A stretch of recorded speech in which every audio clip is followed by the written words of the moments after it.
Everybody asked what I was going to do if the Oilers won. I guess we'll never know. Guess we'll never know. Y'all wanted to know. Guess we'll never know. But it is like, seriously, that's how it feels. It feels spiritual that we get to watch Matthew Tkachuk score the Stanley Cup winning goal and Sam Bennett wins the Conn Smythe. I mean, that's tough, but it's also like, it's totally worth it.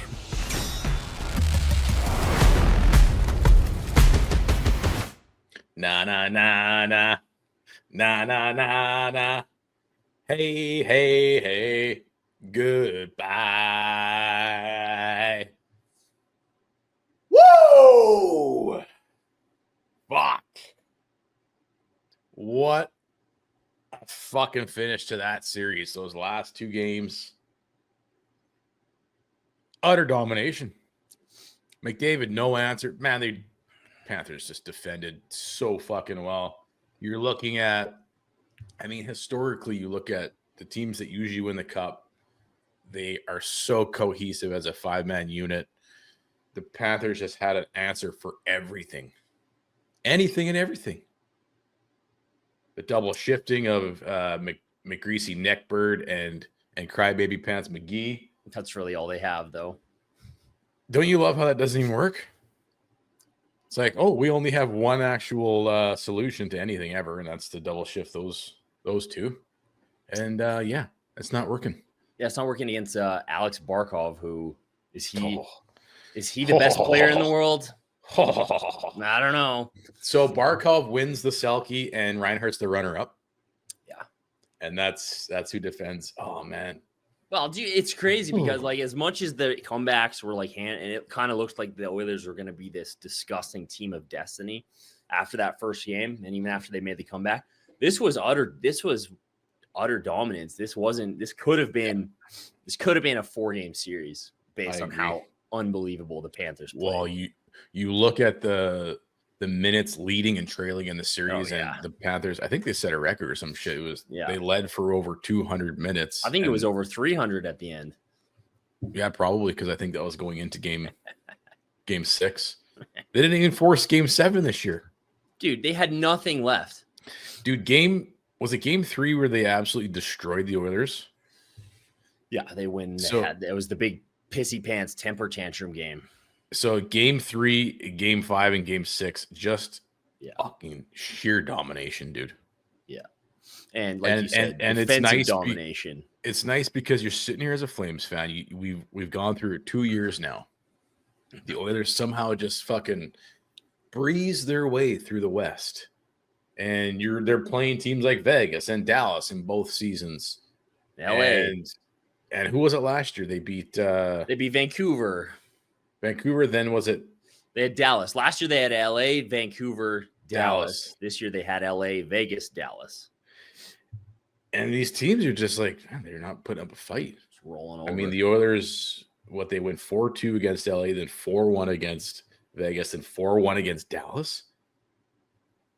Thank God for the fucking Florida Panthers, dude. Bro, I think we've all come to realize that, because when you see them lose, it's great. When you see Chucky and Benny win, it's great. But you always have that twinge of, that should have been us. Uh-huh. But in the grand scheme of things, divine intervention, the Lord works in mysterious ways, as they say. Yeah. Well, I mean, you posted this on Instagram. Some people were talking about this too. And you can't help but think about maybe it was all divine. Eh? That's divine intervention right there, right? Like our whole team falls apart to save us from the ultimate evil. That's a biblical story right there. It's like, what's the lesser of two evils? Yeah. Do you want to keep the team together and you're not quite good enough to actually beat the Oilers? Because that's what it would have been. Yeah. It would have been matchup against the Oilers in the playoffs. Probably lose. Matchup against... We're not the Florida Panthers. I don't think we would have beat the Oilers. I mean, maybe you would have. Maybe. I mean, you look at what Markstrom did in that series, and you're just like, I guess it's different. Maybe if you have Dustin Wolf, but maybe there's a timeline on there where it's just like it wasn't going to happen.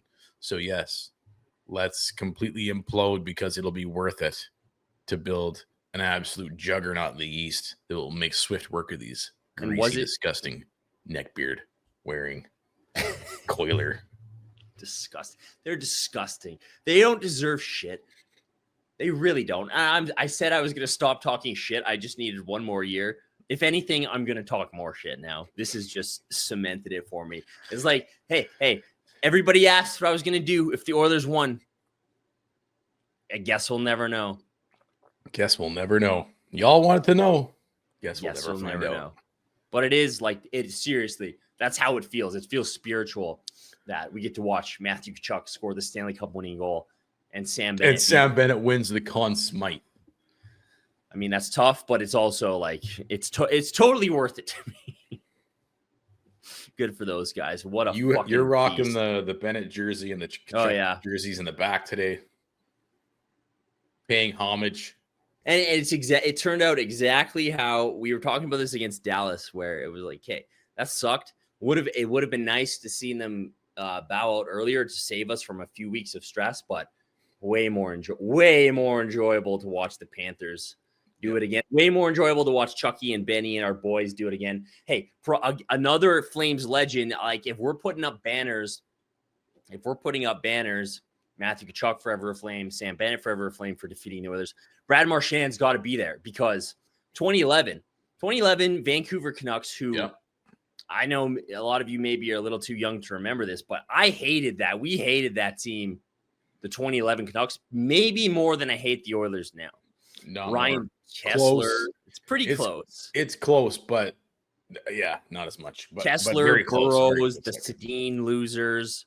I mean, I always liked Luongo, but that was a horrible team. And Boston was down 2-0 in that series. They had Rafi Torres on their team that year. Disgust. Horrible. Hated that team. Marchand I think he scored 2 goals in Game 7 in that series. Comes through this series with an unbelievable series. So Brad Marchand, forever a Flame in my books. Holy shit, brother.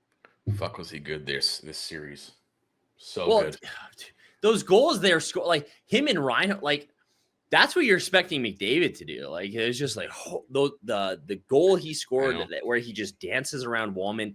Reinhart undressed Ekholm last night. That was Marchand danced around Ekholm twice in Game 5 too, right? So you're looking at that and you're just like, it's nice because all season long, and I don't think of this is just Flames fans. I think it's league-wide fans that see the Edmonton Oilers as what they are. They're a fraud team with the 2 greatest players on the earth. They're propped up by the greatest player to ever play since Gretzky. And that's why it's so infuriating to be spoon-fed by the media for 365 days of the year that they're this great fucking new up-and-coming dynasty, when really it's just they're not. They just fluked out. The National Hockey League had to change a lot of rules because of them. And then they still fluked out. They sucked their way and fluked their way into getting the 2 best players on the earth. Remember, like last episode, that's one season they had 300 points between the 2 of them or some shit. Yep. Almost 300. McDavid had like 153. Draisaitl had like 120 something, 120, 128. And so it's perfection and that's why you get so frustrated when you're just like, okay, LA, you had it. You had them. Okay, it's okay. They got Vegas next. Vegas could, what the fuck is this piece of shit, Vegas? And then it's Dallas, so Dallas can take them. What the fuck is this ranting? And you fucking blow. Because you're sitting here like you know that they got 2 players. I guess they go on these spurts where you get all this secondary scoring out of nowhere. Yeah, and everybody's like, their depth, they probably have more depth than the Panthers. The Panthers' second line center, like the Panthers runner-up for the Selke, scored 4 goals in the Stanley Cup final elimination game. Yeah, they got more depth than the Panthers, though. Good one, Edmonton media. So you have to eat it all season long. Well, everybody, and it's all the media just telling you how great the Oilers are, and when you back of your mind, you're like they're not. It's just 2 players. Well, and dude, it's just then finally in the finals they get you see the truth of the matter. They got 2 players. They ride them. I don't know how much ice time these 2 guys got in the finals. Go back. Somebody's got to pull this up. Like in the last 6 seasons, how much ice time these 2 combined for compared to anybody else in the league. It's got to be ridiculous. Well, I mean, I think by 5 minutes into the second last night, they had already played almost 11 minutes each. Yeah. And it's just like, and you're watching and you're like, they have nothing left. They have nothing. And by the third period, you're like, these guys are visibly gassed. Draisaitl didn't even have a shot on net last night. And hey, screw them. They've made their bed. They've made their greasy, disgusting Oilers, Edmonton, disgusting neckbeard, greasy bed. So I don't have sympathy for them. But it's just like, what do you expect? What do you expect when you do this for, what is this going on 10 years of like, okay, guys, carry us all year. We need like 5 goals. Can we just like triple shift you until you score? Okay, thanks. Oh shit, they scored one more. We need 6 now. You're okay with that, right? Okay, we need like one more. Just like, can you put up like 60 points in the playoffs? You don't mind like triple 40? Shifting for another half a period, do you? And that's what I don't understand with McDavid. It's like in Tkachuk, dude. I fucking love Matthew Tkachuk so much. The ultimate troll. Whatever. He slipped through. Dude, he trolls to perfection. He trolls to perfection because you take a good look at a guy like Kane, where he's just trash talking. Mm-hmm. Matthew Tkachuk will trash talk you while propping you up. Like he trash talks you while fucking giving you accolades. It's brilliant. It's absolutely an art. It's a profession. He's always been great at it. Culminating in that stay off the tracks game. We got to see that firsthand, but he wins the Stanley Cup in there. And that's the thing. I'm so glad Florida won for many reasons, but all this McDavid talk, all this preemptive, he deserves the cup. He's going to be just like Wayne Gretzky. Wayne Gretzky and Sidney Crosby won their first Stanley Cup after being defeated by the same team the year before. He's going to do it too. Blah, all this dumb shit. Oh, and every time they have Tkachuk on the podium, they're asking him like, oh, how does this affect McDavid's legacy? Does this affect me? And it's just like all the questions are about McDavid. And Chucky had an amazing quote last night after they won the cup because they're asking about fucking McDavid again. And he was like, he's too good of a player. He's going to win a Stanley Cup wherever it is. Somewhere he's going to win a Stanley Cup wherever that is. So McDavid, he has one more year left on his contract. Is that or? Yeah, he'll be eligible to sign an extension on July 1st. Wow. What a. The thing is like, we have Kent Wilson on last episode. We're talking about age groups and cohorts. And you're looking at the Edmonton Oilers because regardless of having the 2 best players on the planet, man, have they fucked this up so hard. They should have probably 3 cups by now with these 2 players. The fact they don't have one is mind-boggling. And that's the point of that's been the point of the entire like making fun of them the last few years. Yeah. Is that what you have to be like, you're saying this propaganda, you're being spoon-fed by the media all year. It's like, oh, their offseason moves are great. If I'm McDavid, I'm like, what the actual fuck are you guys doing? I just had the most. Yeah, not matching the offer sheets. This is why this is the best thing for the Oilers. It was a great management move. Jeff Skinner, the Stan Bowman's a great GM. Like if I'm McDavid after last year, after what he put up the best playoff performance by a non-goaltender we've ever seen in history. He wins the Conn Smythe on the losing team. He drags a team to within 2 goals of a Stanley Cup. Like the guy looks like he weighs 100 pounds after both of these Stanley Cup finals. He's getting scrawnier, man. They were showing he's like Skeletor, dude. Dude, he has no muscle on his upper body. He's just like I'm pretty sure I don't know. He's the best athlete in the world, best hockey player in the world, but I feel like I'm more filled out than him. It's crazy what this guy has been through. But then you look at your McDavid, you look at what they did in the offseason where they hire Stan Bowman. They didn't improve the team. They didn't bring you any help. They didn't address the goaltending. I don't know how you don't look at that. They didn't bolster up the defense. They're just good with Ekholm and Bouchard back there. And Nurse. They did nothing. And now you're staring down the barrel of, okay, I'm 28 years old. He's almost 30, dude. And Draisaitl is turning 30. Draisaitl will be 30 in the start of next year, I believe. I believe he turns 30 in October. Like they've pissed away the prime of the two best players the league has seen since Gretzky. Well, maybe not. Maybe Barkov and Tkachuk are the two best players the league has seen. They're certainly the best combo. But compare that to what Florida's done, right? Because you look at, well, why did they dominate? Because Barkov didn't even have a goal in the finals. Their top star, their best player, all he had, they're so committed to defense. That's how deep and good their team is. They have the two Selke guys on their team. That was a pleasure to watch them defend. That was just a masterclass. Yeah, like every time Edmonton got the puck, it was just like blanket. And they're so good at it. Forsling. Oh, Forsling is so underrated, dude. Unbelievable player. Picked him up off waivers, by the way. Just Bill Zito props. From what team? I think that was Chicago. He was in Vancouver at one point. It's crazy because that's the thing. People, all this dumb state tax shit has been floating around. It's like, no state tax. That's why they're so good. It's like, okay, well, who picked up Sam Bennett for pennies on the dollar? Who picked up any team could have had him. Any team could have done Florida it. Wasn't even Florida wasn't even Florida yet. Yeah, that was still in the Huberdeau days. I mean, they had a really good season the next year, but they got him in the bubble season, right? Remember? And you could have had Sam Bennett for whatever at that point. If you remember what it was like here, he had requested a trade, even though he had rescinded the trade once Daryl Sutter was hired. But, they acquired him for nothing. What did they get Verhaeghe for?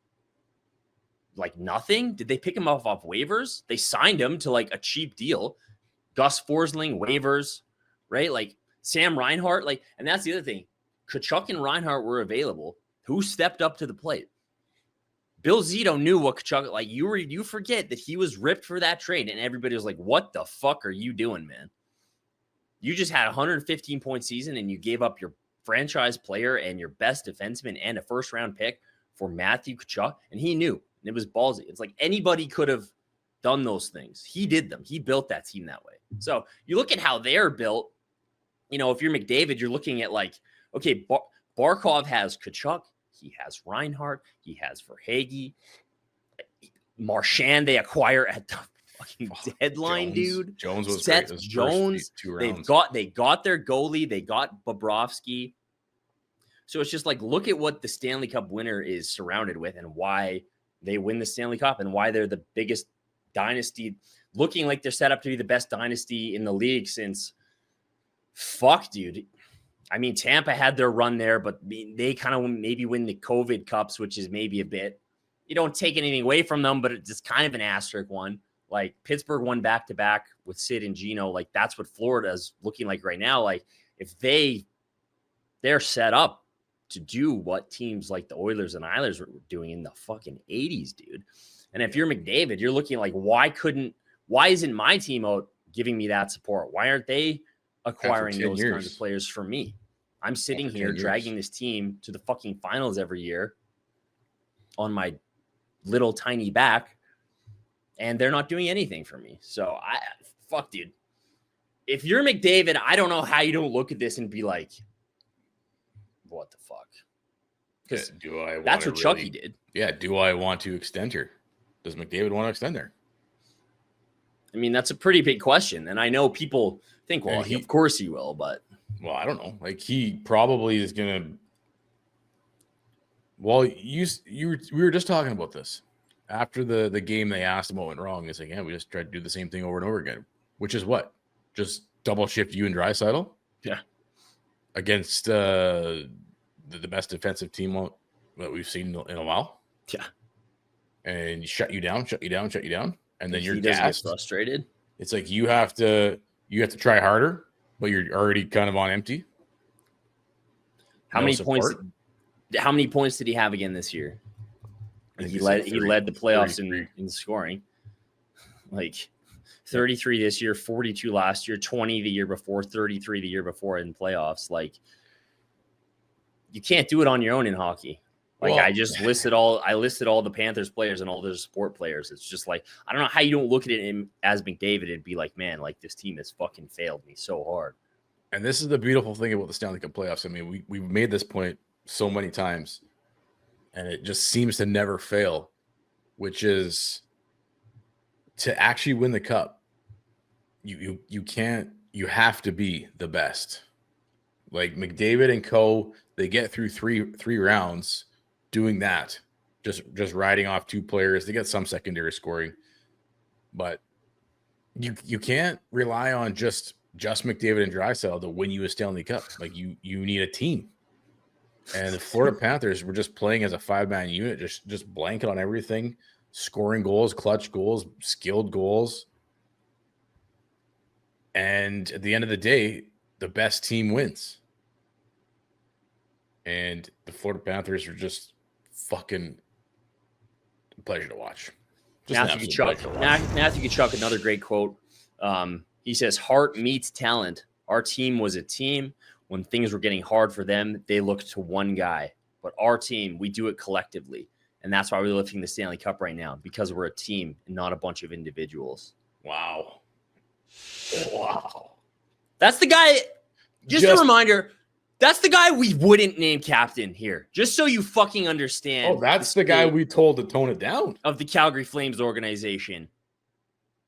That guy who played, who had did you hear the injury he had?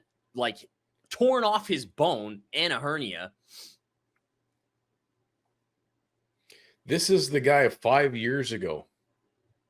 You and I on this show were like, what's going on?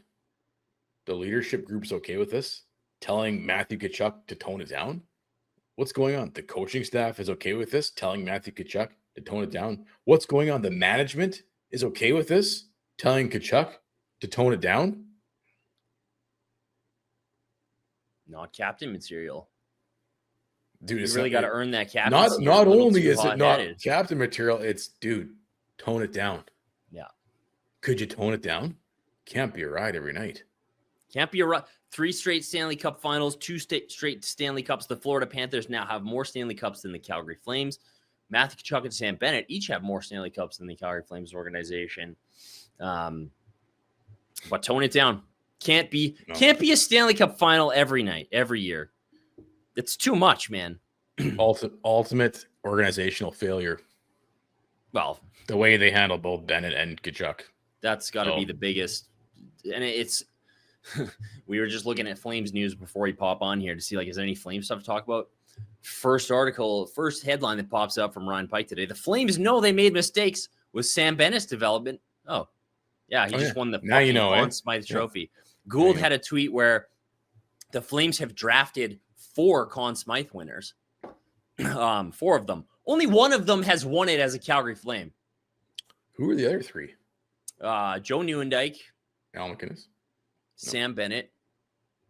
Al MacInnis. It was Al MacInnis. Mike Vernon, I believe. I mean, to be fair, Nieuwendyk and Vernon won the cup with our team, but they won the Conn Smythe with other teams. But just, MacInnis won the cup with the team too, didn't he?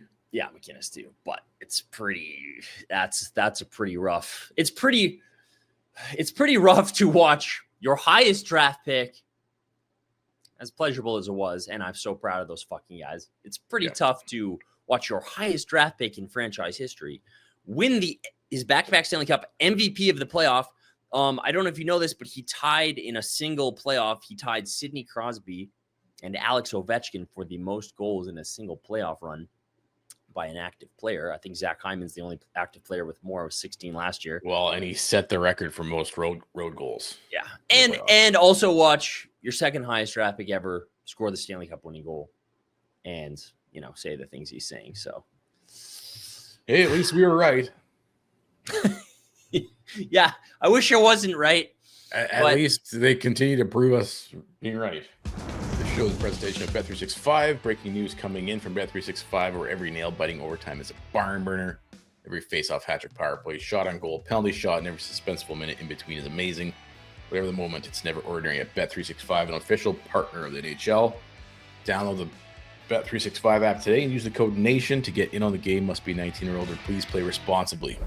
How great would it be if the entire McDavid era, however long it is, dude, whether he resigns or doesn't, however long, if the Oilers don't win a Stanley Cup, it's all. To be honest, it's anything else it's already gravy at this point, in my opinion. Is it getting harder now, or is it? like you're talking about their peak, their prime. Obviously, McDavid, the level of skill he has a bigger, longer peak, than the average player. Yeah. But oh man, I mean, you're looking at this regular season, you could see it. Going to the Cup Finals, Game 7, losing took a toll energetically on those two players last regular season. You could see it. Are you going to see the same thing next season? Like if you're Leon and Draisaitl, you're gearing up for next season and you're like, holy fuck, okay, we got to carry this team for 82 games just to get back to the playoffs again. And it's funny because last year in the finals, yeah, sure, they were down 3-0 and it looked fucking great. But McDavid just decided we're not done yet. And he was able to rally them back. You didn't see that in games 5 and 6. Game 6, 100%. This was the first time, since maybe 4 or 5 years ago when they were getting swept by the Jets and getting eliminated by the Blackhawks, where it's just like, I didn't see it last night. It looked like their will had finally been broken. Yeah. Since this is the first time I've seen their will broken in the last 5 years. Yeah, totally. And it almost looked like a sinking realization for Connor, especially in Draisaitl too, that they're just like, I don't think we can beat these guys.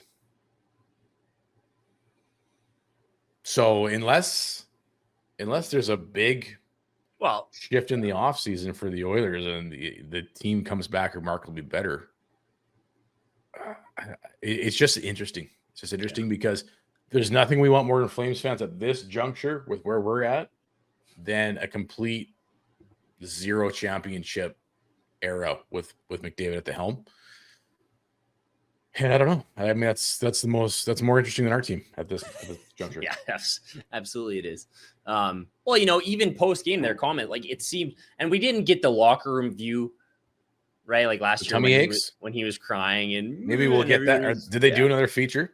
They did. I don't think they did dig in. But it just seemed like they were kind of like, it was a lot more somber and he was less emotional. And he was just like, we lost to an awesome team. And he was just kind of like, fuck, like you're saying, we couldn't beat these guys. This is a crazy stat somebody just posted on Twitter. McDavid is the only player in NHL history to have 9 straight 90-point seasons, but not win the Stanley Cup in any of them. Wow. That's fucking crazy, dude. And see, this is my point. It's just like, I know he's had so much belief his entire career because he's who he is. And he's put that faith and belief back into the Oilers franchise and Oilers management in order to put a team around him, which they should have. They should have done by now. It's crazy. They had the easiest assignment of all time. Which is really the biggest, trolling position we have as Flames fans, that the Oilers fans just don't seem to understand that.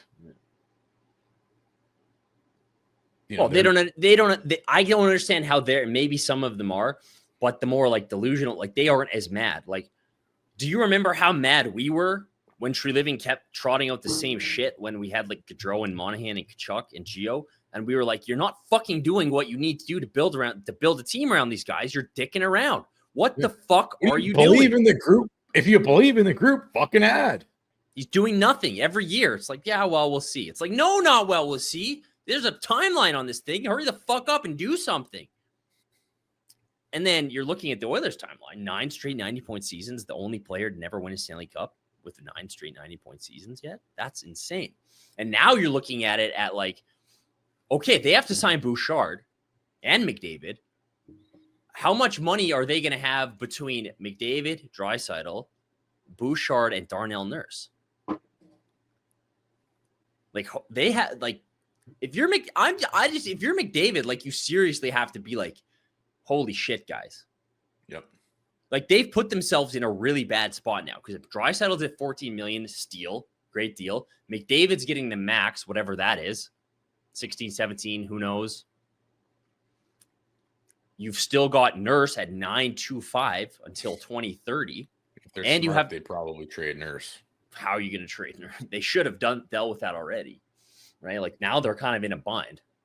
And they have Cross-eyed Magoo, who is an RFA, and he's going to want 10 plus mil, right? What's he make now? Wasn't this whole thing about everybody's talking about how, wow, he's the second, only Cale Makar is he's the second best defenseman in the league. Second best. Now? What's Bouchard make now? I think he was making like 3.9. So that's almost an extra 10 mil on the books. So you're going to have a lot of money. Re-signing him and McDavid in 2 years. So you're going to have, 20 million locked up in Bouchard and Nurse? I think it was Spit and Chicklets I saw this morning. Like, is this the new core 4? Yeah. Yeah. So you're right. Like the window is almost like it's next year. Yeah. If they don't get it done next year, the money allocated to keep these 4 guys on the team the following season, it almost hampers you even more so. Well, it's just is Kane's is and it's like Kane... I said, like their core players around him too. And this was another criticism in the offseason. And like Hyman, great player. He's 33, dude. Nugent Hopkins, pretty good player. He's 32. Like a lot of their core guys are old. Nurse is already 30. Ekholm's 35 years old. Wow. Right? So I don't know. Wow. Like Perry's fucking 40, obviously. I mean, he wouldn't be a core player, but it's just like this isn't a team that's, in my opinion, like 1 or 2 pieces away. The window is closing. It's like, is it not? If I'm an Oilers fan, I am freaking out right now. I guess if you have McDavid and Draisaitl, your window will always be there. Yeah. But let me look at Sid and Malkin. Like they've missed. Have they made it past the first round in how long? They won the cup in like what? They won it in 2016, 2017, back to back. And it's been like they haven't even sniffed it since. They haven't even come close. Not even a sniff. They've missed the playoffs 3 years in a row. Yeah, you're right. They haven't got out of the first round since 2018. And that's Sid and Malcolm. Sid. Look at Colorado. Look at Colorado. McKinnon, like they have an unbelievable team. They can't even get out of the first round. I don't know. I don't want to do my victory lap too much, but like you're saying, like it's such an interesting, and I mean, it's fucking hilarious. And it's amazing that they haven't won anything yet with McDavid. And that's what Oilers fans don't seem to understand. Like you're saying, like we're looking at it. It's not like we're just making fun of you. We're looking at it with just like unbelievable fascination and disbelief that the organization has fucked this up so bad. Yeah. It's just like how you have the second coming of Gretzky and you have nothing to show for it. You have two finals. Yeah. Losses. Which, hey, that's a fucking shit ton more than we have. But at the end of the day, we still have the same amount of Stanley Cups in the last 2 decades. So. And only one less finals appearance. I guess they made it to the finals in 2005 too, but 6, whatever it was. They have, but we didn't have McDavid. We have Huberdeau, Gretzky. So we have Huberdeau. Oh, other thing. We got Huberdeau. One other thing to note: one Flames implication in all of this is that with the end of the season, the Matthew Tkachuk trade is officially complete. The Panthers win the Stanley Cup. The Flames will officially receive the 32nd overall pick in this year's draft. The trade's complete. Just so we're keeping a tally, just if you're not keeping a tally. I can't wait to see who that doesn't turn out to be. Let's see. So the Flames are left with Mackenzie Weegar. Awesome. The 32nd overall pick in this year's draft. Jonathan Huberdeau, who's on the books for 600 more years at 10.5 mil. He had 62 points last year. Cole Schwint is gone. We've missed the playoffs 3 straight years. And, of course, Florida has been to the Stanley Cup final 3 straight years and won the Stanley Cup back-to-back seasons. Matthew Tkachuk scored the Stanley Cup winning goal. Just if you're keeping tally at home of how the summer of Brad has ended up. He's about to go through the summer of Brad part 2. Pretty neat. Mitch Marner has, anyways, finish your thought. We'll get to that after. That's my thought. It's the trade's finally complete. It only took us 3 years to get the last pick in the first round out of a player who just led the Panthers to a back-to-back Stanley Cup. So that's a great deal. But question for you. given the choice, if you had the choice of, okay, Calgary's not going to win the Stanley Cup with this roster. Will you take an implosion now to build the cup-winning team in the East that will take out the Oilers for the upcoming years? I will take it all. I will take it 1,000,000 times out of 1,000,000. 1,000,000 times out of 1,000,000. That's why we're on this thing. That's why we're here, folks. Disgusting Coilers. Suck it. Suck it. Matthew Tkachuk owns your franchise. Hey, buddies. Thanks for watching. We appreciate it. Also, if you could throw in a like and subscribe, it does help us out with what it is we are doing. And check out more at flamesnation.ca.